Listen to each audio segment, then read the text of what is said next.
Assalamualaikum, salam sejahtera, salam dunia otomotif. Guys, depan aku hari ni ada satu unit SUV, alright, yang sama chassis body dengan Lamborghini Urus, iaitu Audi Q8 Quattro tahun 2019 Japan spec. Okay, so korang boleh tengok dia punya chassis untuk body sama macam Lamborghini Urus. Okay, so apa yang ada dekat kereta ni? Korang kena tunggu sampai habis dalam video aku. Alright, okay, stay. So untuk Audi Q8 ni, dia datang dengan S-Line Quattro. Okay, Quattro ni untuk 4 wheel. And then dia datang dengan rim bersize 22 inci. Okay, 285 40 22. Okay, 22 inci. So apa yang menarik kereta ni, frameless guys, frameless. So kereta ni juga ada vacuum door. Okay, empat pintu dia vacuum door.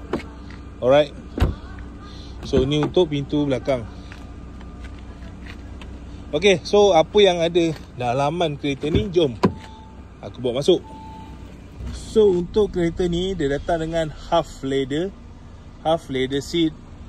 And then dia ada electric seat untuk kedua-dua seat. Okay guys, so untuk bahagian dalaman, kereta ni datang dengan mileage 68,000 km. Okay, digital meter. Dia datang dengan driving mode. Dia ada dynamic, ada normal, ada comfort, efficient, on-road dan juga off-road. Okay, so untuk button control mode driving dia dekat sini. Okay, so datang sekali dengan digital meter, digital screen untuk aircon. Okay, aircon control digital. And then datang dengan 360 camera. Okay, 360 camera. Dia ada emblem untuk Quattro. Okay, so untuk bahagian belakang, keluasan yang sangat ketara. Okay, legroom yang selesa, headroom yang selesa. And then ada juga aircon blower control untuk passenger belakang. Okay, so untuk bahagian belakang boot kereta ni, dia datang dengan power boot. Ada kick boot juga. Okay, datang dengan power boot. Keluasan memang sangat-sangat luas. Okay, ni bag golf boleh masuk. Stroller, luggage 3-4 biji lepas. Okay, so kalau korang berminat dengan kereta ni, korang boleh roger aku di talian 01736 70749, ataupun korang tekan link di bio TikTok aku, direct terus ke WhatsApp. Okay, so untuk harga jualan, kita jual pada harga 285,000.